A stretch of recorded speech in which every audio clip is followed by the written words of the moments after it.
Ассалаумағалейкум, құрметті бауырлар, жолдалардың бәріне ақ жол, сәт сапар. Осы видеоның соңына дейін қарап алыңыздар. Өздеріңіз білесіздер, осы біз Еркебұлан қазақ YouTube арнасында алдында бір жан-жақтың азаматтарымен бір видео түсірген болатынбыз. Ол мына әлеуметтік желілерде, WhatsApp, Telegram чаттарда азаматтардың қойылып жатқан сұрақтары, сауалдары, соларға бәріне бірқатар жауап беруді әдетке айналдырған жайымыз бар. Сол енді былайша айтқанда біз осы рубриканың атын сасық рубрика деп қойған болатынбыз. Енді былай біреулер алдында ренжіп жатыр, неге сен сасық деп айтасың біз деген сияқты. Кімнің сасық екенін сол кезде білдік деуге болады. Енді бұл жерде айта кететініміз, біздер сол сасық демей ақ қойық, бұны бір анда әлеуметтік желілердегі мәселелерді бірқатар көтеріп, жауап беріп, өзіміздің мына өтелалымен бастапқы тіркеу салық жарнасына байланысты қозғалысымыз туралы дүйім жұртқа таныстыра отыру бағытында осы видеоны жазып жатқан жайымыз бар. Соны құрметті бауырлар, сіздердің сұрағанымыз каналға тіркеліп кеттіңіздер, астары колокольчик бар, жақсы комментарий жазып, қолдауларыңызды білдіріп, көпшілік екенімізді көрсетіп отырайық. Олай болса, құрметті бауырлар, біздің бүгінгі өзіміздің былайша айтқанда импровизированный Қазақстандағы ең қымбат студиялардың бірі деп атадық. Осы жерде 8 автокөлік, орташа есеппен 7 миллионнан алсақ, 50 миллиондық сондай студияда отқан жайымыз бар. Ақтөбе облысы, Ақтөбе қаласы, Заречный елді мекенінде осындай бір импровизированный студия істеп, сіздердің назарларыңызға утил сбор мен первичкінің мәселесінің аясындағы бүкіл қозғалыстың сұрақтарына бәріне жауап беруге дайынбыз. Олай болса, кеттік, бастаймыз.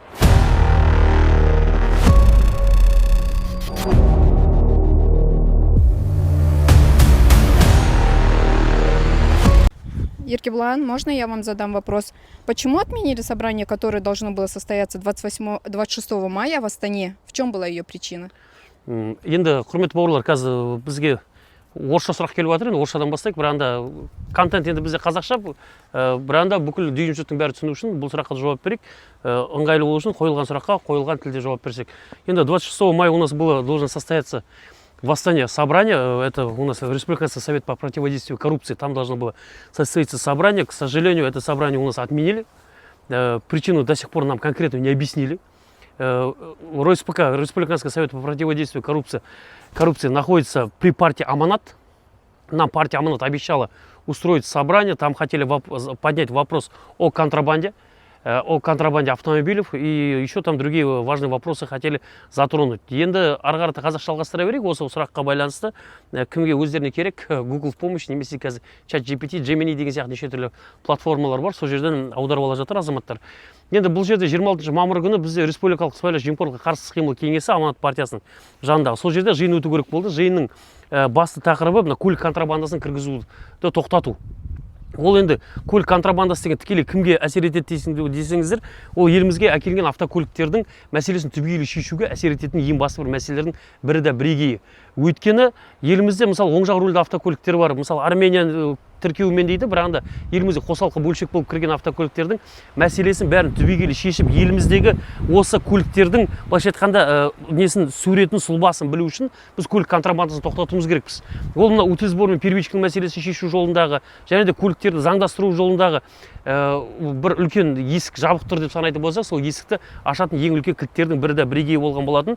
Енді ол жиынды сол 26 мамыр күні Республикалық сыбайлас жемқорлыққа қарсы қимыл кеңесінің төрағасы Саиров Ерлан Бияхметұлының бастауымен жиын ұйымдастыру керек болған. Оған жаңағыдай сіздер туралы біреулер бірнәрсе деп айтты, бір жақтан бір 50 адам келе жатыр екен, 100 адам келе жатыр екен, митинг болайын деп жатыр, анау мынау деген сияқты неше түрлі сылтаулармен болдырмай тастады. Бірақ нақты бізге себебін неде екені айтылған жоқ әлі күнге дейін. Енді бұл жерде айтайық, бізге қазір осы сыбайлас жемқорлыққа қарсы қимыл кеңесінің қабырғасында Аманат партиясының жанында осы жиынға ұйымдастыруға дейін осы мәселеміздегі бірнеше мәселелерді көтеріп әкеліп беріп отырған Аманат партиясы екені белгілі. Сол үшін Аманат партиясына біз шын алғысымызды білдіреміз. Бірақ қазақта сөз бар, бір істі бастама, бастасаң тастама дегенде. Осы жерде Аманат партиясына жалын сәлем айтқымыз келеді. Құрметті Аманат партиясы, бір мәселені бастадық па, соңына дейін жеткізу міндет еді. Сол бір жиында біздердің елімізде осы көлік контрабандасын жолын тоқтату жөнінде бізде нақты ұсыныстар, платформалар бәрі болған болатын. Оны қалай тоқтату керек, интеграция бәрін қалай істеу керек туралы бізде бүкіл қолымызда дәлелдер болды. Бірақ анда мемлекеттік мекемелердің қалауы бар, қаламауы бар, бір қашқандары бар, немесе бір контрабандадан осыдан өздеріне нәпақа тауып отқан азаматтардың салдарынан ба, өшім сол жиын болмай қалды. Ол жиынның неге болмай қалған әлі міндетті түрде білетін боламыз. Бірақ ондай жиындар бізде өте жоғарғы деңгейде, одан да жоғарғы деңгейде басқа платформаларда, басқа алаңдарда өтетініне сенімдіміз. Тағы да келесі сұрақ. Келесі сұрақ Еркебұлан мырза. Жақында. Біздер жақында Әділет партиясына дауыс бердік. Бізге алдағы уақытта ол Әділет партиясына қандай көмек болады Қазақстан автомобилистеріне? Және де әділет пен аманат партиясы бірге қосылады деп жатыр. Сол туралы бір ойыңызды айтып жіберсеңіз. Түсінікті. Былай ғой, енді біздер әділет партиясы жаңадан қосылып жатқан партия, оның төрағасы Айбек Арқабайұлы Дәдебаев мырза тағайындалған болатын. Енді әділет партиясы Нұреке, ол жерде бізде былай ғой, қазір енді елімізде бізде неше түрлі саяси партиялар бар. Тіркелген саяси партиялар бар. Олардың бірқатар депутаттары осы күнге дейін мәжілісте, сенатта болып келді.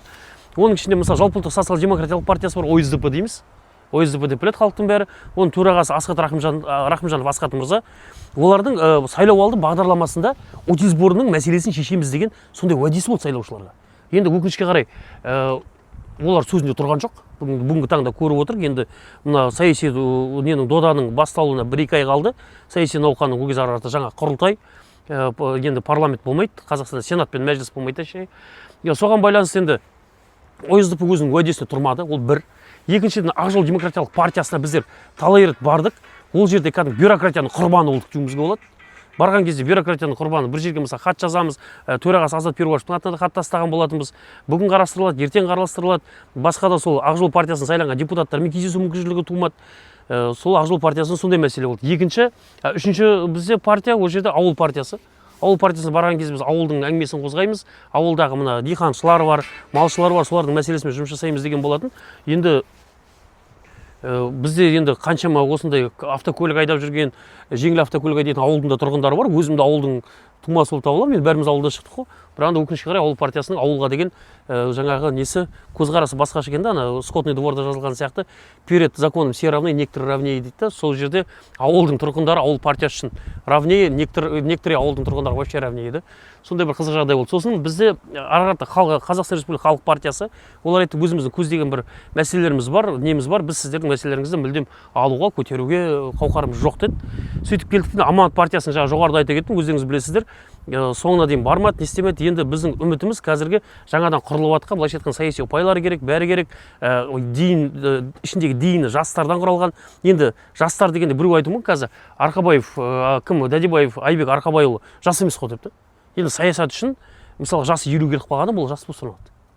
Саясатта, үлкен саясатта, ал біздер былайша айтқанда саясаттың мен бүлдіршіні болсам, ол кісілер айтқан былайша айтқанда буынға атып жатқан жастардың бірі де бірегейі. Сосын ол партияның ең басты көздегені біз әділетті Қазақстан құрамыз. Президенттің тапсырмаларын бәрін орындауға жұмыс жасаймыз деді. Ал енді өздеріңіз білетіндей, бізде елімізде біздің осы халықтың мәселесіне көбіне жақсы шешімін президент айтады. Президент айтады, мынаны істейік, бүйтейік, сөйтейік, үкіметке тапсырма береді. Үкіметке мысалы кеше біз Ройсбуканың қабырғасында көтергіміз келген контрабанданы мәселесін президенттің өзі 2022 жылы легализацияны айтатын кездегі мына халыққа жолдауының барысында айтады, впредь запретить серый ввоз автомобилей деді. То есть соны импорттың жолын жабу керек деді, контрабанда жолын. Үкімет жасаған жоқ. А біз соны орындауын талап етіп жүргендерміз. Егер де сол кезде бәрі орындалып не істегенде, қазір елімізде бұндай автокөліктердің мәселесі болмайды деді. Сосын президенттің өзі тұрды 2022 жыл қаңтар оқиғасынан кейін айтты, пересмотреть политику утилсбора деді, ставки утилсбора. Пересмотреть ставки утилсбора. Президент айтқан жоқ 50%-ға түсірді. Президент айтқан жоқ 10%-ға түсірді. Президент айтқан жоқ там 10 миллион теңге, 1 миллион теңге көлемінде алып қал деген тапсырма болған жоқ. Президент айтты, пересмотреть ставки утилсбора. Үкімет білмеймін, неден қорыққан, неге батылдықтары жетпеген алды да 50%-ға ғана түсірді. Сол кезде президенттің тапсырмасы шикілей орындалды деуімізге болады. Легализация кезінде де жаңағыда айтқандай көптеген президенттің тапсырмалары орындалмай жатыр. Соған байланысты әділет партиясы президенттің сөзін қолдаймыз, президенттің тапсырмаларын орындауын талап етеміз деген үлкен сондай партия ретінде сол идеялары бәрі қонып басымызға, және де айтты, бүкіл Қазақстанның әрбір саласында, әлеуметтік сала болсын, саяси сала болсын, басқа да жерлердің бәрінде біздер әділеттікті қамтамасыз етуге жұмыс жасаймыз деді. Қазір біздің таңда, біздің міне осы тұрған қазір автокөліктеріміз, мысалы транзит нөмірді автокөліктер, бұл жеке әрбір азаматтың өзінің жеке пайдалануына алып келген автокөлік. Бірақ біз осыған утилсбор төлейтін кезде Қазақстан Республикасының салық экология кодексінің 385 бабының 5 тармағында бүйдек көрсетіп қойған импорттаушылар мен өндірушілер дейді. Сен Нұреке импорттаушысың ба? Сен Нұреке импорттаушысың ба? Сен өзің бір мәселе келді, сен кәсіпкерлік бағытта импорттап көптеген затты сатып бұдан пайда көріп жатқан жоқсың да? Сені ол импорттаушыларды үлкен кәсіпкер деп айтатын себебім ол жерде кәсіпкер ретінде қойып қойған деп. Өйткені олар бізде биыл Қазақстан тең қатар деген сөз өз хит болып отыр ғой. Өндірушілермен, то есть автокөлік құрастыратындармен бір тең дәрежеде қойып қойған да. А біз мына жерде өзімізге жеке пайдалануымызға әкелген автокөліктерімізбен біз завод ұстап отқан, мысалы Смағұлов, Лаврентьев сияқты мырзалармен біз бір қатарда тең тұра алмаймыз. Сол үшін біздің айтатымыз, біздің жеке азаматтарға өздерінің жеке пайдалануына әкелген автокөліктерге утилизбор мен первичный бағасын, утилизборды первичный алып тастау керек, утилизборды максимально түсіріп тастау керек, тіпті қолдан келсе жеке пайдалануына азаматтарды алып тастау керек деген сияқты талабымыз қойылады. Сол кезде әділетті деген ойдамыз да. Сол үшін бізге әділет партиясымен ойымыз бір жерде ұштасты. Сол жерде. Сол үшін әділет партия жаңадан құрылған партия, ол бір, екінші ойымыз, идеямыздың ұштасуы, екі, үшіншіден енді әңгіме шынын айтайық, бұл жерде былайша айтқанда былай ұпайлық сауда бар. Ол кісілер жаңадан құрылып жатқан партия, осы әлеуметтік салалардың бәрін көтереміз деген үшін былайша айтқанда кез келген құрылған партия, кез келген саяси ұйым, тіпті үлкен бір саясаткер өзінің мысалы президенттік должностьқа келеді да, біреу там министр болады, келген кезде ол біріншіден бір үлкен бір заттан өз-өзіне заявлять ету керек, былайша айтқанда жариялау керек өзін. Сол үшін партия сондай жариялайды деген ойдамыз. Сосын ол жерде жаңағыдай сен тұр, мен атайын деген азаматтар жиналған. Кейбір азаматтар бар, группадағы бір сұраққа бірден жауап беруге дейді. Оның ішінде Андрей Сергейұлы Лаврентьев бар дейді. Ол бізге утилизборға қарсы болған адам, біз онымен қалай бір партияда отырып, сол жерде бұл мәселені қалай шешеміз дейді. Біріншіден Андрей Сергеевич Лаврентьев мырза, ол утилизбордан мысалы техникаларын әкеледі, утилизбор төлеп тіркейді, сосын утилизбор қайтарылып беріледі деген сияқты өздерінің бір саясаттары бар, жасыл дамудың. Андрей Сергеевич Лаврентьев автопромщик құрастырады, оларды қорғау үшін бәрін атсалысуы мүмкін. Енді біз сол алаңда әділет партиясының алаңын пайдалана отырып, Андрей Сергеевич Лаврентьевпен кездесіп, біздің дүйім жұрт жай халықтың мәселесін түсіндіріп сол кісіге, біздің жеке пайдаланымызға келген Андрей Сергеевич, біз сізбен бірдей теңесе алмаймыз деп та, біздің жеке пайдаланымызға келген автокөліктерді ертең ары қарата реализовать ету оңай болады сатуға. Сосын содан кейін біздің платежеспособностьіміз жақсарады. Сол кезде сіздердің өндірген автокөліктерді сатып алуға мүмкіншілік болады деген сияқты біз әділет партиясы арқылы ол кісімен тікелей жүздесетін, кездесетін және ой пікірімізді жақсы үлкен ашық алаңда жеткізетіндей мүмкіншілігіміз туады деген себептеміз да. Бұл тағы да үлкен факторлардың біреуі. Сосын әділет партиясында былайда біз әділет партиясында қазір мысалы біреу айтуы мүмкін, партия не істейді, бәрін шешіп бере ма деген сияқты. Келеді, өшін партияға айттық, біздің жігіттерді утилизбормен первичмен мәселе бар, там тағы да неше түрлі мәселесі бар. Битті шешіп тастап. Әділет шеше алмайды жігіттер. Партия шеше алмайды. Біз өзіміздің осы саладағы зерттеуіміздің, бүкіл дәлелдеріміздің, заңды түрде дәлелдің бәрін бар екеніне 100% сенімдіміз. Бізге өзіміздің дәлелімізді беретін және былайша айтқанда өзіміздің шындығымызды айтатын бізге алаң керек. Біз әділет партиясын айтып отқан, сіздер мысалы Надибаев Айбек мырза, әңгіме шындық айтайық. Осы ең соңғы Роман Васильевич Склярдың алдындағы президент аппаратының төрағасы. Ішінде тағы да үлкен кісілер бар, жаңағы, то есть тоже Лаврентьев, тағы да басқа үлкен кісілер бар, аттарын атамай ақ қояйын, өздеріңіз интернеттен көріп біліп аларсыздар. Сол кісілерге айтып тұр, сіздер құзырларыңыз бар, таныстарыңыз бар, былайша айтқанда қолдарыңыз ұзын кісілерсіздер ғой, бізге ұйымдастырып беріңіздер кездесу. Біз ондай жынды емеспіз, біз радикал емеспіз. Біз біреуді айқайлап, қаралап, ешқандай дәлел дәйексіз сөйлемейміз. Сол жерде отырып сөйлесек, бізді кез келген компромиске келуге дайынбыз. Біз консенсус таба аламыз кез келген адаммен. Сол үшін біз әділет партиясын сұрап отқан, сіздер бізге алаң ұйымдастырып беріңдер. Ары қарата өз мәселеміз өзіміз шешеміз. Есіктерді бізге ашып берші, кіреміз, түсіндіреміз, айтамыз.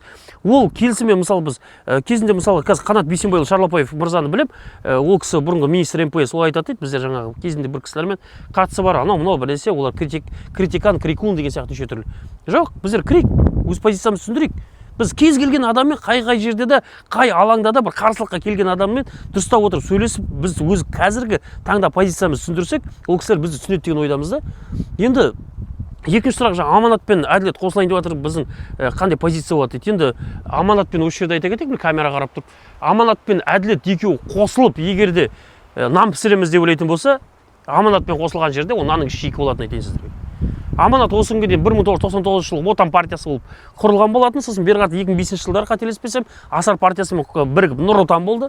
Сосын бері қарата 2019-дан кейін бұрынғы президент Нұрсұлтан Әбішұлы Назарбаев мырза орнынан кеткеннен кейін Қасым-Жомарт Кемел Тоқаев келіп, сол партияда бір үлкен реформация болып, аманат деп істелді.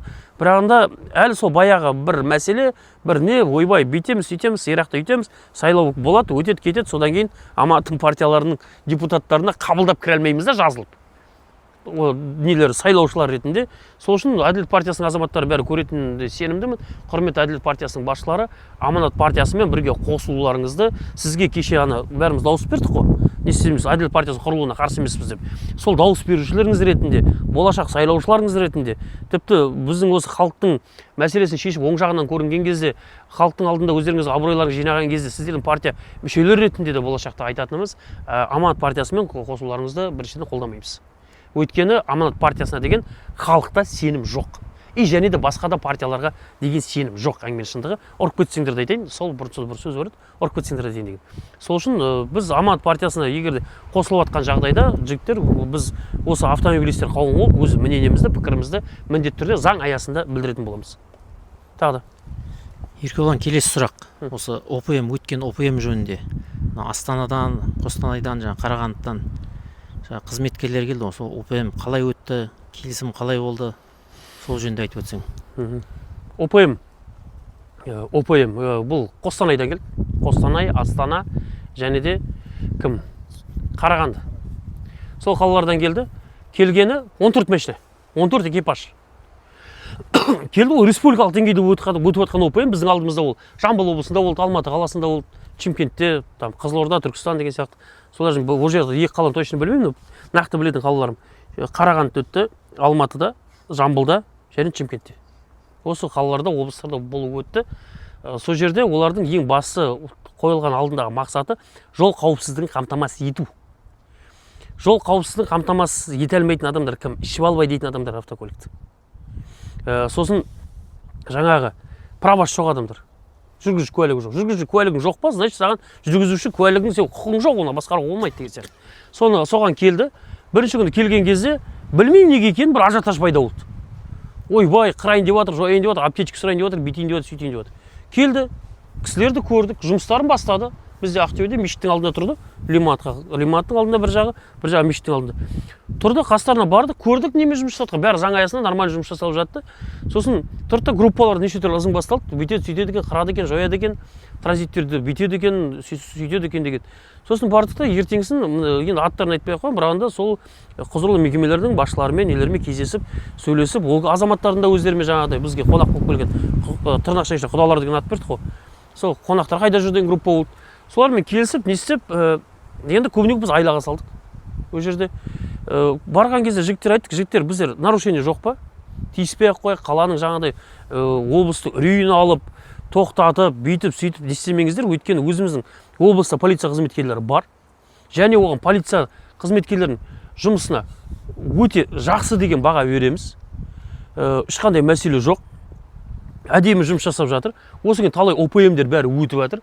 ОПМдерде де олар өздерінің жұмыстарын атқарып жатыр. Бүкіл оң бағасын береміз.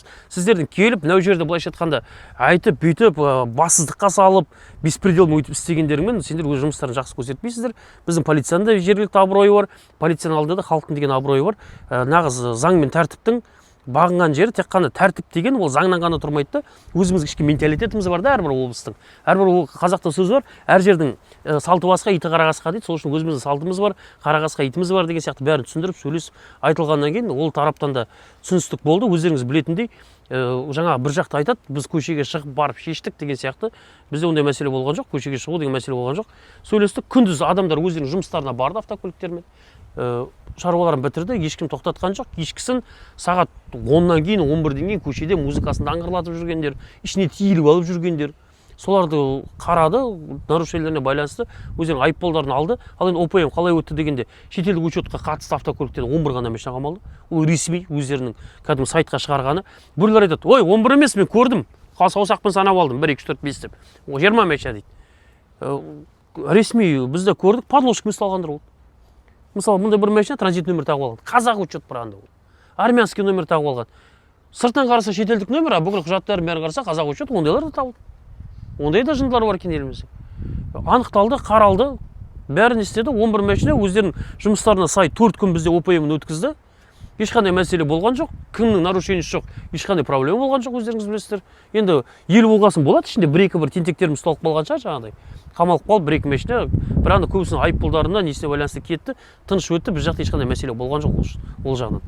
ОПМ тыныш өтті деуге болады, бір сөзбен айтқанда. Дальше. Еркебұлан, мынандай сұрақ, утиль сбор мен первичная регистрация қашан жойылады деп ойлайсыз? Утиль сбор мен первичный қашан жойылатын егерде білсем, онда мен әулие деп айтатын еді, или там көріп келіміз ба, ол енді шерік қосу, ол деген болмайды да көбіне көп. Енді былай ғой, утиль сбор первичный қашан шешілетінін мен талай рет айтқан болатын, мен білем қашан шешілетінін. Сіздерге де айтайын, құрметті нелер, оқырмандар, қарап отырған азаматтар, утиль сбор первичный қашан шешілетінін мен білем. Қашан біздің ауызбіршілігіміз көп болады, қашан осы видеода мыңдаған, 100 мыңдаған просмотрлар болады. Біз қашан бүкіл қоғамның бәрі осыған алаңдаушылық тудыртады. қашан біздің күшіміз көп болады, ауызбіршілігіміз мықты болып, жақсы бір консенсус құрамыз, сол кезде утилизбор мен первичка шешіледі. Енді сол утилизбор мен первичканы шешу жолында қазіргі таңда біз жаңа жоғарыда айтқан әділет партиясы бар, кешегідегі аманат бар, бүгінгі мына осы видеоларымыз бар, сол арқылы біз барынша осы мәселені шешкіміз келеді. Утилизбор мен первичка қашан шешілетінін мен білмеймін. Білсем сіздерге міндетті түрде айтар едім. Менің білетінім утилизбор мен первичка қашан шешілетінін, уақыт емес, қалай шешілетінін білемін. Егер ауызбіршілігіміз мықты болса, көп қылып көрсетіп отырсақ, өзіміздің кәдімгідей андай отырып алып, ой, анау ананың адамы, мынау мынаның адамы деп сөйтіп хейт етіп, бір-бірімізді былайша ғайбаттап, өсектеп сөйтіп отыра беретін болса, бұл мәселе шешілмейді. Кете береміз солай. Әлі 15 жыл бойы бірімізді өсектейміз. Мына мәселелерді қоямыз, қайттан әкелеміз, қайттан осы мәселе сөйтіп жүре береміз, бітпейді. Сол үшін құрметті бауырлар, қазақта сөз бар, өсер елдің ұлдары бір-бірін батырым дейді, өшер елдің ұлдары бір-бірін қатыным дейді. Қашан бір-бірімізді батырмыз деп айтып үйренеміз, сол кезде утилизбор мен первичка шешіледі. Сол кезде Қазақстанда не только утилизбор мен первичка, и көп балалы аналардың да мәселе шешіледі, и налогтың да мәселе шешіледі, айлықтың да мәселе шешіледі, жолдың да, үйдің да, бәрінің мәселе шешіледі. Қашан біз заңды ауызбіршілікпен өзіміздің мәселемізді көтере білеміз, сол кезде ғана шешіледі. Оған дейін ештеңе шешілмейді. Сол утилизбор мен первичка. Ал Еркебұлан, осындай сұрақ жазып болды. Жазып болғасында семьямен шығым келеді, жаңа семьямен транзитный номермен соған бір страховка уақытша бір сондай болмай ма, ондай варианттар? Енді Сондай сұрақтар бар. ондай вариантқа байланысты біздер алдында осы неде наурыз айында Алматыда болдық. Алматы АРФР деген бар, агентство регулирования финансового рынка дейді.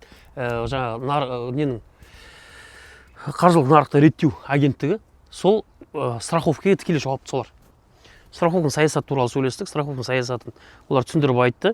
Негізінде сақтандыру полисінің берілмеуі сақтандыру саясатына қарсы сатты. Ол енді Қазақстанда шешім бар, ішкі істер министрлігінің 1031 деген шешім бар. Сол жерде айтылады. Қазақстан Республикасының азаматы Қазақстан Республикасының аумағында тіркелмеген автокөлікті басқаруға болмайды дейді. Енді ол былайша айтқанда біз құқығымызды таптау. Бұл да біздің жеке мүліктеріміз, ол бәрін декларация өз аттарымызда жеке мүліктеріміз. Сол үшін ол да біздің де қарсылығымыз бар, спорымыз бар, ол жерде келіспейді деген сияқты. Енді бұл жерде бір-бірімізді жаңағыда айтқан сияқты қаралап, кінәлап, бір-бірімізге айып тағып отыра бергеннен ешқандай мәселе шешілмейді. Сол үшін біздер қазір ішкі істер министрлігіне тоже ұсыныс дайындап қойдық. Оның алдында да бір қатарын жіберіп қараттық. Сақтандыру полисін беруге мүмкіншілік туғызыңыздар деп. Сақтандыру полисін осы уақытқа беріңіздер деп те бір уақыт айтуымыз керекпіз. Осындай автокөліктерге деп. Мысалға, осы мәселені қазір бір партия арқылы, бір үкімет өкілдері арқылы, депутат арқылы шешіп жатқан кезде, ресми бір жерге кіргізген кезде, осы мәселе осы күнге дейін қаралып болғанша бізге сақтандыру полистерін беріңіздер. Сақтандыру полисін беру арқылы шетелдік автокөліктердің айыппұлдарын өндіре аламыз, тағы деген сияқты неше экономикалық аспекттерінде бәрін көрсетіп қазір ұсыныс істеп қойдық. Енді қазір тағы да біз Астанаға барамыз. Бұл мәселені тоже жаңа айтып отырған әділет партиясымен обращаться етіп, азаматтардың осылай өздеріңіз енді қаншама дүйім жұрттың атынан айтып отырсыздар, группадағы, комментариядағы әңгімелер. Соған байланысты Нұреке, әділет партиясы арқылы осы бізге АРФР-дің қатысуымен, ішкі істер министрлігінің қатысуымен, тоже әділет партиясына үндеуіміз. Ішкі істер министрлігі, АРФР және де сақтандыру полисінің мекемелердің басшыларымен бір жиын ұйымдастырып берсе, сол жерде алаң болсақ, сол жерде біз бір шешімге келеміз деген ойдамыз. Амандық болса, сол алаң ғана керек болып тұр бізге. Ал ол алаңды істеу жолында біздер қазір жұмыстанып жатырық. Ол тарапта қатты жұмыс жүріп жатыр. Енді амандық болса, бір шешімге келеміз деген ойдамыз сол жерде. Страховканы бір уақытқа алып, бәріміз сақтандыру полисімен жүріп, құқықтарымызды бәрін дәлелдейміз деген ойдамыз. Мендегі сұрақ техрегламентке байланысты. Газ, билет мәселесі қашан шешім табады? Енді техрегламентке газ, билет. Қазір билетте бізде мәселе былай, бірінші билеттен бастайық. Билетте Қазақстан Республикасының мәжіліс депутаты Сатыбалдин Ерболат мырза билеттердің мәселесін көтерген болатын. Сосын ол кісіге жаңағы былайша дежурный жауаптарын бәрін берді, кезекті жауаптарын.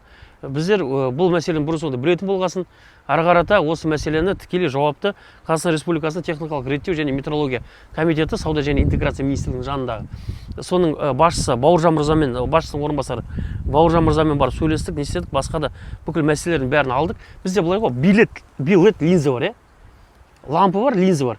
Лампыны ішіне қондыруға оның бізде сертификаты жоқ қолымызда. То есть Қазақстанға бұл кіруге нормальный зат деген, СБГТ саласыздар ғой, бүкіл мәштағы. Сол сияқты оның рұқсат қағазы жоқ. Оны бүйтеді.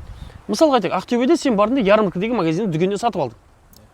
Оны ол алды Ақтөбедегі бір оптовиктен сатып алды. Ол оптовик Алматыдағы бір жігіттен алды, бір дүкеннен. Сосын ол дүкеннің хозяйыны бір Қытайдан билет лампы таситын бір оптовиктен сатып алды. Сол оптовик Қытайдан әкелетін. Қазақстанға кіргізіп жатқан кезде бүкіл лампочкалардың сол бір партия әкелетқаны. Сертификаты болды қолында. сол сертификат болмай тұр да бізде. Егер де сол сертификатымыз болса қолымызда, біздің қондырған лампыларымыз, сіздің заводской линзаға қондырып қойған лампыңыз уже заңды болар еді. Бізде сол қолымызда құжат жоқ та. Сол құжатты басқаша беру, немесе сол құжатты мына СБГТС беретін лабораториялар бар неше түрлі. Сол жерге құзыр беріп, солардың бәрін тексеріп, осы лампа мысалы Кельвин аспайды, біздің Қазақстан техрегламентіне бәріне сай деп, сол лампаларды қондыруға беретін сертификатты ана Алматыдағы Харгостағы оптовиктен іздемей, осы сияқтағы Ақтөбедегі лабораториядан алуатына мүмкіншілік істейік та. Жаңа сақтандыру полисі сияқты да бұл жерде. Былай, сақтандыру полисінде кешегі айтып жатқан бір мәселесі, сақтандыру компаниялар айтады, біздер банкрот болып қалу азақ алдындамыз, жабылайын деп жатырық дейді. Өйткені страховой полис беретін контингент аз дейді. Бұрын соңында білесіздер, өздерінің шетелдік автокөліктерге, каждый автокөлікке жылына 25-30 мыңнан страховка алатын едік. Қаншама автокөлік 340 мың машина регуляциясын өткен, заңдастырудан өткен есептейтін болсақ, жылына получается бізде кемінде 300 мың автокөлік сақтандыру полисін 25-30 мыңнан алып келген. Ол бюджетке түсетін проценті бар, қаншама деген ақша. Одан бюджет жоғалтып отыр, одан страховой компаниялар жоғалтып отыр. Страховой компаниялардан страховой азайған жерде қаншама адам жұмыссыз қалып отыр деген сөз да. Сол сияқты егер де қазір біздер мына билет LED лампыларды аккредитациясына өткізетін лабораторияларға рұқсат беретін болсақ, ол жерде қаншама адам жұмысқа тартылады. Қаншама адам сертификат аламыз, оның бәрі бюджетке түсетін ақша деген сияқты соны дәлелімізбен біз КТР-ге қазір ұсыныс істедік, сонымен жұмыстанып жаттық. А енді екінші линза туралы. Ол жерде жаңа мәселен линза бізде мысалға айтайық, мына автокөліктің заводской линзасы бар. Осы алып тастап, орнына басқа линза қондыруға да. Андай автокөліктер бар, вообще линзасы жоқ болмаған. Соған қондырсақ, ол переоборудование саналып кетеді, көрдіңіздер ме? Сол үшін линза бізде как запчасть ретінде көрсетілмеген ешқақта. Статус запчасти жоқ, қосалқы бөлшек ретінде статус жоқ, фармен бірге жүреді. Сол үшін біздің қазір күресіп жатқанымыз, тағы да айтады, линзаны как қосалқы бөлшек ретінде аршалап алып шығуымыз керекпіз. Сол кезде қосалқы бөлшекті қондырғанына байланысты, то есть переоборудование уже линзаге берілетін болады. Мысалға сіздің автокөлігіңізге қазір үстіне кенгурятник немесе там дуга бірнәрсе салсаңыз, ол запчасть ғой сондай. Да, қосалқы бөлшек қол. Сол переоборудование қойылады, көрдіңіз бе техпаспортқа. ГБО да солай. Қосымша отдельный қосалқы бөлшек. А енді бізде линзаны да солардың қатарына кіргізуіміз керекпіз да. Сол кезде бізге особый отметкеге билетті ұруға болуға мүмкіншілік туады да. Сода да мәселесі көрдіңіздер ме? Ал енді екінші жағы ГБО-ға байланысты. ГБО ол так жаңағыдай рұқсаты бәрі берілетін қағаздар. Енді кім ГБО қондырады, солар бүкіл жерде беріліп жатқан кезде каждый баллонның оның технадзорный заключениесі бәрі болады, соны алып алу керек. Енді қазір тек қана қазақстандық автокөліктер ғана беріледі деп жатыр. Оған да байланысты ұсынысымыз бар. ГБО-ны осындай қылып берейік, бүйтейік, мындай қағаздарды былай жіберейік деген сияқты. Ол лабораториялармен қазір сөйлесіп жүріп жатыр. Қандай андай лабораторияларға да ыңғайлы, халыққа да ыңғайлы, бағасы қымбат болып кетпеуі, әйтпесе бағасы қымбат болып кететін бір сертификат түрі бар. Қазір ГБО-ны қондырдың, 300 мыңға, бір 200 мыңға сертификат алып отырсың, саған тиімсіз да, 500 мыңға тек құжатыңмен ГБО-ға шығады. Сол үшін арбада сынбайтын, өгізді өлмейтін сияқты бір концепция келтіру үшін қазір лабораториямен сөйлесіп жатыр. Ол карталардың бәрін ашып айтпай ақ қояйын, бірақ анда көп ұзамай оған бір мәселесін шешімін табамыз деген ойдамыз. Бұл косвенный мәселелер. Оны тіпті әділет партиясына обращениесінің қажеті жоқ. А егер де қатты бір үлкен жиындар, алаңдар керек болып жатса, бір мемлекеттік мекемелердің бірігіп отыратын жері болып жатса, сол кезде партияларға обращение істерміз. Өйткені біз партияларға жүгінгеніміздің ең басты себебі елімізде бір мәселелер шешу үшін сен саяси ұйымға, партияға қатысың болу керек, партиялар арқылы. Өйткені олардың құзыры бар, хат жазып шақырып алатын, немесе үлкен қоғамдық бірлестік болуың керек. Қоғамдық бірлестік қазір құра алмай жатыр. Бір республикалық ро құрайын деп едік. Бір республикалық ролар бар. Олардың біреуі қыруар ақша сұрайды. Екіншісі тегін беруге дайынмын дейді. Оның аты бұрын сонда бір сайлауларда, бір нәрселерде сол кісілер сол қоғамдық бірлестіктің атын пайдаланып сайлауға түсіп, халықтың былайша үмітін ақтамай кеткен. Соған байланысты ол қоғамдық бірлестіктерді алу былайша саяси тиімсіз болып тұр деуге болады. Сол үшін амандық болса бұл екі мәселені бір шешіміне шығамыз деген ойдамыз. Шешіміне шыға жатармыз. Сақтандыру полисі туралы сол сізге нұрек айтатын. Мына техникалық бойынша солай. Тағы да бар ма? Ассалаумағалейкум, Ереке. Автомобильдер жөнінде бірталай сұрақтарға жауап беріп жатсыз. Дұрыс. Кешегіде Астанада да бір-екі жиналыстар болды. Прямой эфирге қостыңыздар. Сол кезде халық жақсы жағынан қолдады сіздерді. Қазіргі таңда енді шамалы автомобильдер жөнінен несен ауытқысақ, қазіргі таңда Ақтөбе облысы бойынша Ақтөбеде бірталай көшелер суға кетіп жатыр. Қазіргі көліктердің көбісі су кешіп жүр. Сол себепті автомобилистердің атынан, тараптарынан қандай ұсыныс, қандай көмек бере аламыз Ақтөбе облысы бойынша жолдарын дұрыс реттеу жолында? Енді былай ғой, кешеде енді біз Ақтөбеде толассыз жаңбыр жауып жатыр уже неше 2 аптаға жақындап қалды ма. Енді сол жерде кешеде бір әлеуметтік желілерде әзілдер кетіп жатыр. Неден Грузиядан Камри емес қайық алып келу керек деген сияқты. Сол сияқты енді әңгіме жоқ. Қалада бар, ондай проблема бүкіл жақта бар. Жауын болады, көктемде су тасқыны болады, сол кезде суға кетіп қалуы қалалардың іштері. Сондай жаңа мына су ағарлары дұрыс болмауы деген сияқты енді ол білесіздер, қалалар ертерек салынды, бергерек келіп жаңағыдай 90-шы жылдары өздеріңіз приватизация негізінде стихийный дейді ғой, мына жабайы түрде салынып қалған жерлер бар. Сол үшін мысалы біреудің гараждары бар, бір заборлары бар, білесіздер, қойып қойғанда заңсыз салынған кезінде берге келіп заңдастырылған. Оны заңдастыру кезінде бір жақта жобалар болмағанда басқа. Соған байланысты көшелердің кейбірінің жабылып қалуына байланысты сулардың заторы болып жатқан жайы бар. Ол енді мен айтпаймын, тек қана сол коммуналдық мекемелердің кінәсі жоқ, кезіндегі сол тек салынып қалған жерлердің кінәсі. Коммуналдық мекемелердің кінәсі бар. Енді ананы кінәлап, мынаны кінәлап отыра беретін заман емес қазір. Ары қарата бірігіп жұмыс жасауымыз керек. Біз енді бұл сұрақ көбіне көп Ақтөбе қаласының әкімі Азамат Бауыржанұлы Бекет мырза жауап беру керек деген ойдамыз. Бірақ анда өз тарапымыздан, автомобилистер тарапынан біздер давай бұны ақылдасайық, ойласайық, қандай көмек тигізе аламыз. Енді жұрт айтып келмейді дейді. Сол енді сондай елімізде мәселе болып жатыр екен. Оған бізді бейжай қалмай атсалысуға міндеттіміз деген ойдамын. Сол үшін оны әкімшілік тарапындағы адамдармен бәріміз сөйлесіп, біздің тарапымыздан не көмек, қазіргі қандай жағдай, не жағдай деген сияқты соның бәрін қарап, сосын өзіміздің азаматтардың арасында мысалы әрбір ауылдың, аудандардың тұрғындары бар, аулалардың тұрғындары бар, солар өзіміз қарап суды мысалы біздің Ақтөбенің ішімен Сазды, Қарғалы деген сияқты өзендер ағып жатыр, Елек өзені. Олардың бәрі өздерінің бұлағынан және де мына қардың еритін суларынан, сосын жауын суларынан толатыны белгілі. Соған қаланың ішінде қандай бір жоба істейміз, система, соның бәрі сояқ қарты ағатын. Енді каждый адам үйінің қасында тұрғасын, күнде көріп жүрген жері болғасын, мынау жерге су жиналады, былай қарата жылжы берсек, жақсы кетеді деген сияқты сондай. Давай өзімізде бір халықтық жоба ұсынайық. Берейік, енді облыс, қала бәрі қасымызда тұрған заттар ғой. Барайық, ұсынайық, басшылардың бәрін білеміз, танимыз, кірейік, сондай бір жоба ұсынып, тек қана қаражатқа келіп тірелетін зат емес, бұл жерде қаражатсыз да өзіміздің азаматтардың ауызбіршілігімен ұйымдастыратын сондай бір жақсы жобалар істеуге болады. Оған бірге атсалысамыз деген ойдамыз. Автомобилистер тарапынан бұл мәселелерге біз елімізде болып жатқан қиын жағдайларға, қиын қыстау замандардан өлең болып еді ғой. Бұрын соны қосып алып, біздер бейжай қарамайтынымыз белгілі. Сол үшін амандық болса атсалысамыз деген ойдамыз ол тарапта. Ал енді еліміздің жаңағы автокөліктердің бәрі су кешіп жүр, не істеп жүр. Енді онда кешегіде ОПМ болып жатқан кезде жаңа ОПМ туралы айта кеттік қой. Біз айтқан болатынбыз, мынау жерде автокөліктер тұр. Жаңа полиция қызметкерлері. Соны айналып өтіп кетіңіздер деп, если что, бір где-то что-то косягың болса, айналып өтіп кет деп. Жоқ, мен наружан басам, кірем дейтін еді. Бүгінгі таңда көрдік қой, су басып кетті. Неге наружан кірмейсің еді? Оны айналып өтіп өтсің ғой. Неге айналып өтіп өтсің? Сол сияқты. Так что кез келген қиындықты айналып өтуге керек кейбір жерде, кейбір жерде оны атсалысып бірге шешуіміз керек біздің ойдамыз. Ол туралы әңгіме жоқ. Міндетті түрде ұсыныстар нелер болады. Азаматтармен бірге бір ұйымдастыратын шараларымыз бар. Өзіміздің де қозғалыстың көзделген шаралары бар. Соны амандық болса істейтін боламыз. Тағы. Ал менде осындай сұрақ. Әлеуметтік жерінде канал Басе, сонымен Гаджиев пен екеуінің арасында су тасып жатыр. Соның шамал. Все, түсіндім. Қазір әлеуметтік желіде, соның ішінде Фейсбукта неде бір көп жазылып жатқан мәселелердің бірі де бірегейі. Ол былайда, енді Бәсе каналын білеміз. Ол Бәсе каналының несі құрушысы, основателі марқұм Айдос Садықов мырза. Оны өзім жеке танимын.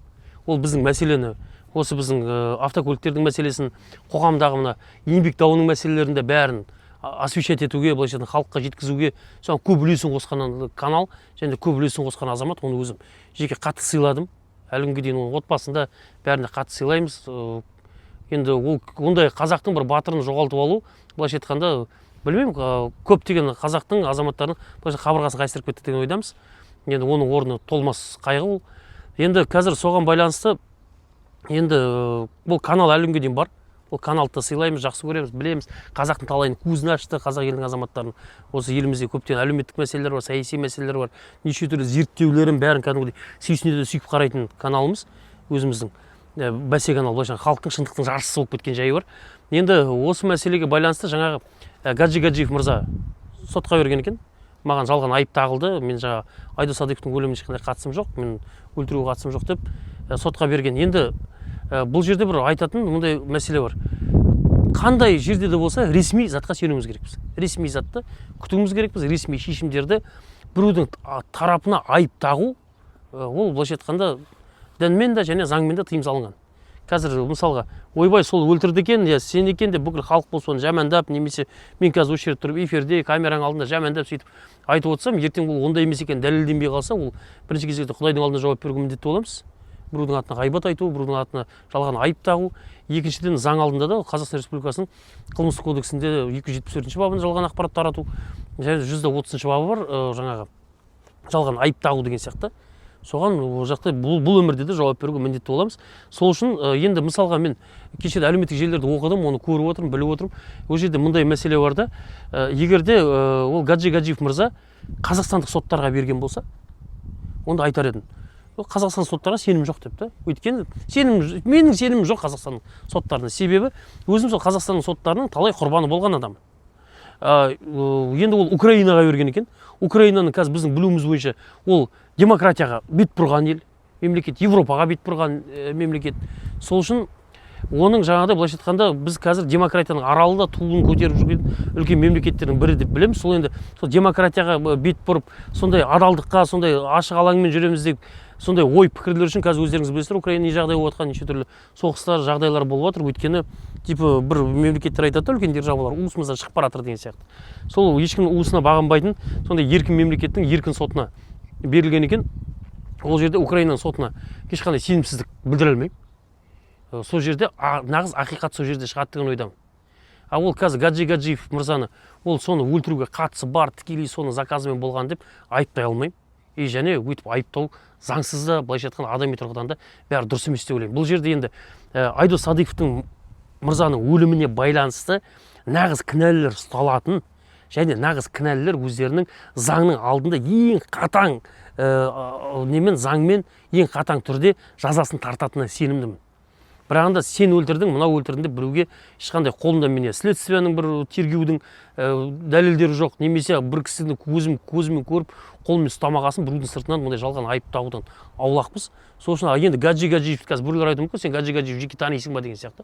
Жоқ, танымаймын мен Гаджи Гаджиев. Көріп те көрген адамбыз. Қазір мына жерге бір екі адам келсе, оның қайсысы Гаджи, қайсысы Гаджи Гаджиев емес, оны айыра алмаймын да тіпті. Енді фотоларын, нелерін көрдім, видеоларын тот же бәсе каналдарынан көрдім. Ал енді біреуге ол айып таға алмаймын, жеке танымаймын ол кісіні. Ол кісі мен де жеке танымауым мүмкін. Мүмкін таниды да шығар. Егер танитын болса мен қуаныштымын. Мен Гаджи Гаджиевті ресми түрде айтайын, официально да, ресми ақпарат көздерінен Гаджи Гаджиев кәсіпкер. А ол неге қатысы бар жоқ, ол үшін прокуратура, полиция, сот, басқа да құзырлы органдар бар.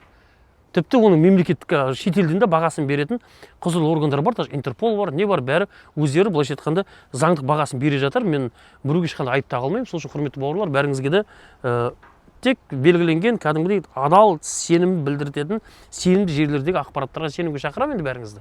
Ал енді ол әлеуметтік желілерде жазылып жатыр. Мен шын жүректен қалаймын, Айдос Садыковтың өліміне қатысты адамдар тікелей қатысы бар, бүкіл дәлелімен, дәйегімен дәлелденіп, сол заң алдында қатаң түрде жауап беруге міндетті.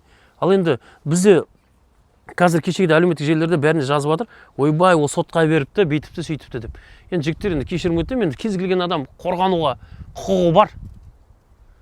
Егер де ол сондай өліміне мен өзі жеке ойым қатысы несі болса, мүмкін өйтіп сотқа бермес пе деген сияқты. Білмеймін енді ол кісінің ойында не бар екен, бірақ кез келген адам қорғану құқығымыз бар. Мысалға, мен де айтады да сыртымнан, сен КМБ-ға жұмыс жасайсың, сен үкіметке жұмыс жасайсың, анау дәлел дәйек бар ма? Әкел бер. А мен соны алып сөйтіп маған жалған айып таққан адамдардың үстінен арыз шағым түсірсем, қазір айтады да маған, ой, Еркебұлан арыз шағым түсіріпті, әне оны сот қорғап жатыр, полиция қорғап жатыр. Извините, жігіттер, менде қорғану құқығым бар шығар. Сол сияқты бәрінде қорғану құқығы бар. Әңгіме жоқ, ақиқат шешілсін, сол жерде көреміз деген ойдамын. Сол үшін бұл біреуге жалған айып тағып келмейді, немесе дәлел дәйегін көрмей, оған айып тағу, ол жаңа айтқан сияқты по всем параметрам дұрыс емес. Ал енді қазір Украина сотына бергенде, Украина соты әділ шешім шығарады деген ойдамыз. Енді Гаджи Гаджиев мырза да енді ол кісі түсінеді деген ойдамыз. Наталья ханым да, Наталья Садыкова қазір YouTube бәсе каналының несі ұстаушысы. Ол кісіде эмоция бар. Ол кісі енді өзінің жолдасын, өмірлік досын, күйеуін жоғалтып алған адам. Ол кісіде эмоция бар, неше түрлі басқа кіріп шықпайтын неше түрлі ойлар кіріп шығады. Енді білесіздер ғой, қайғының жолы оңай емес. Сол үшін қандай бір шешім шығарса да, мысалы Гаджи Гаджиев оған ешқандай қатысы жоқ, ол жалған айып тағылған болып ақиқат сөйтіп шыққан жағдайдың өзінде де Гаджи мырза ол үлкен азамат ретінде, үлкен кәсіпкер ретінде, ел білетін, жер білетін азамат ретінде ондай бір жесір қалған өзіміздің қазақтың батыр қызы Наталья ханымға қатты ондай бір шаралар қолданады деген ойдамыз. То есть заң аясында да көсертіп Наталья ханымның алдында, бәсенің алдында, бүкіл дүйім жұрттың алдында просто Гаджи мырза өзінің ақиқатын көсерткісі келеді деген ойдамын да. Көсертіп жатса ондай қатты жамандылыққа бармауларына шақырамын екі тарапты да. Кез келген жерде достық, байып, бәрі жеңіп, наоборот бір-біріне көмектесіп, нағыз кінәлілер жазасын тартады деген ойдамыз да. Сол бұл мәселеге байланысты айтатыным. Енді кейбір жерде бір қатты кетіп қалып жатсам, екі тараптан да кешірім өтінемін. Хейт жаза көрмеңіздер. Енді бұл мен жеке өз ой пікірім. Тағы да. Еркебұлан мырза, келесі сұрағым, өзіңіз бүгін Инстаграмға видео салдыңыз. Соның ішінде парламент туралы айтып едіңіз. Сол парламентте не болып жатыр? Ойыңызбен бөліссеңіз. Все, түсіндім. Бүгінгі жаңа Инстаграм автомобиль төменгі сызықша М1 парақшасын тіркеліп кетуді ұмытпаңыздар. Күнде салып отырамыз қызықты заттарды. Күнде болмаса да әйтеуір қолымызға тиген кезде.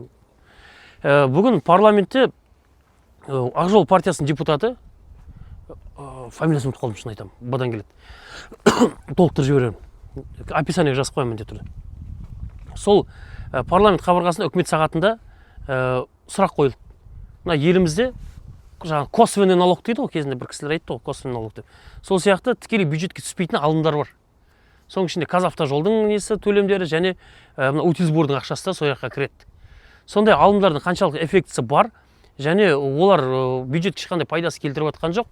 Олардың ешқандай пайдасы болмаса да басқа секторларға ешқандай көмегі тимей жатса, олардың бір мәселесін бір жақты қылмаймыз ба деген сияқты сұрақ болды. Оған Қазақстан Республикасының ұлттық экономика министрі Жұмағарин Серік Мақашұлы жауап берді.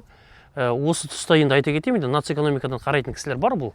Видеоны да қарайды, мен YouTube каналымда да подписан ол кісілер. Білем, жеткізе барыңыздар. Серік Мақашұлы Жұмағарин мырзаның өткенде әкесі қайтыс болған болатын. Соған байланысты Серік Жұмағарин мырзаға өзіміз көңілімізді айтамыз.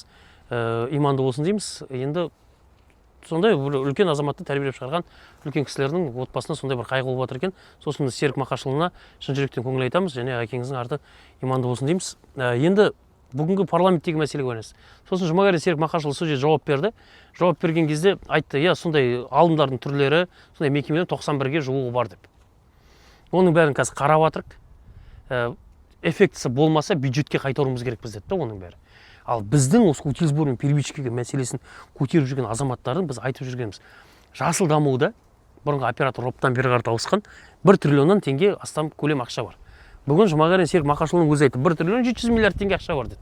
Қаншама бюджеттің бір жыртығын емес, былайша айтқанда апандай бір тесігін жамайтын мәселе. Соны тексеріп жатыр, кезінше бюджетке қайтаруды қарастырып жатыр деді. Оны форсировать етпейміз, бір анда қарап отыр деді. Құрметті билік өкілдері, үкімет форсировать ету керек оны. Форсировать ету керек. Өйткені халықтың талабы, халық баяғыдан бері форсировать етуді талап етіп жүр. Осыны біз қараңыздар, қаншама жыл бойы дәлелдеп келе жатыр. Оның ешқандай эффектісі жоқ, қайтарып алу керек, бюджетке кіргізу керек. Ол ақшаны бүкіл жиналған 1 триллион 700 миллиард теңге ақшаны бюджетке кіргізейік, оған жол істейік, жаңа сіз айтқан сияқты суағарлар істейік. Қаланы су алмайтын да, ауырып жатқан балдарға көмектесейік. Тағы да не, мектеп салайық, садик салайық, білмеймін, 1 триллион 700 миллиард теңге фантазия жетеді істейтін. Ал оны алдық та, ойбай, экологияны қарық қыламыз дейді. Міне қазір бір лесопосадкінің ішінде отырып біздер Ақтөбеде. Ол жердегі мусор жаңа бір жинап шығардық. Шынымыз айтайын, народың бәрі қоқуат, тұрмамыз бәрі бар, ұйып қойдың әне. Қазір салып алып кетеміз. Еліміздегі экология сол баяғы экология күйінде Швейцария болып кеткен жоқпыз. Сосын оған жаңа нелер саламыз деді. Утилизационный заводтар ол ақшаларға. Утилизационный заводтар Қарағанды мен Қостанайда салыну керек еді. Ол әлі күнге дейін орны жоқ оның. Сол сияқты сол мәселе әлі күнге сол орында тұрғасын, оны бюджетке қайтарып алу керек, бюджетке кіргізу керек және халықтардың, азаматтардың экономикалық және әлеуметтік әл-ауқатын жақсарту жолында утилизбордың поправочный коэффициенттері дейді. Қаса түзету коэффициентін соларын алып тастасақ, азаматтарға қолжетімді болады да нағыз. Сол парламентте бүгін соны айтылып жатыр. Уже біздің қаншама жылдан бері сұрап жүргенімізді өздерінің көздері жеткен, біліп жатыр, көріп жатыр. Енді осы саяси осы ненің тарихтың қойнауына кетіп бара жатқан мәжіліс пен сенаттың, парламенттің өмір сүруіне последний осы 2 ай қалды ғой соңғы. Тіпті 1 ай қалды деуге болады. Сол кезде форсировать етіп осы мәселе шешіп береді деген ойдамыз. Бүгін парламентте сол айтылып жатыр, сол туралы видео салған болатынбыз, видео дәлелімен бәрімен. Сол, құрметті бауырлар. Енді не, что там, сұрақтар жоқ па басқа? болдық па? Онда құрметті бауырлар, басқа сұрақтар нелер болмаса, енді тағы да қазір ары қарата осы әлеуметтік желіге саламыз, тағы да қосымша сұрақтар бәрі келетін болады. Бұл тарапта біздер тағы да азаматтар болып дайындалып, дәл енді өткенде біз бір видеоны Қарағандыда түсірген болатынбыз, Қазақстан әрбір жерінен жиналған админдармен. Бүгін қазір Ақтөбе облысы, Ақтөбе қаласында жаңа Заречный ауданында түсіріп отырық осы видеоны. Амандық болса, бұл үрдіске жалғасып, мысалы Маңғыстауда, Атырауда және Батыс Қазақстан облыстарында деген сияқты, Қарағандыда, Шымкентте ары қарата осы рубриканы жалғастырып, сол жердегі осындай админдармен, белсенділермен кездесіп, ол жердегі азаматтардың бірқатар сұрақтарына, сол жақтың өзінің менталитетіне байланысты келген сұрақтардың бәріне жауап беруге дайынбыз. Және әлеуметтік желілермен мына WhatsApp, Telegram чаттардағы да келген сұрақтар енді актуальностіне байланысты жауап береміз, тырысамыз және осы утилизборный первичный мәселесін ары қарата жылжыту жолында осындай ақпараттық өзіміздің рубрикамызды жалғастырамыз деген ойдамыз. Бәріңізге назар бөліп тыңдағандарыңызға шексіз алғысымызды білдіреміз. Лайк басып, комментарий жазып, қолдап және де осы видеоны таратып жіберулеріңізді сұраймыз. Бәріңізге көп рахмет. Жеңісті күндер жолыққанша үйлеріңізде шаттық береке той болсын. Жолдалардың бәріне ақ жол қара трасса, сәт сапар, елімізде тыныш болсын. Әрқашанда халық жеңіспен қауышатын күндеріміз көп болсын. Көп рахмет.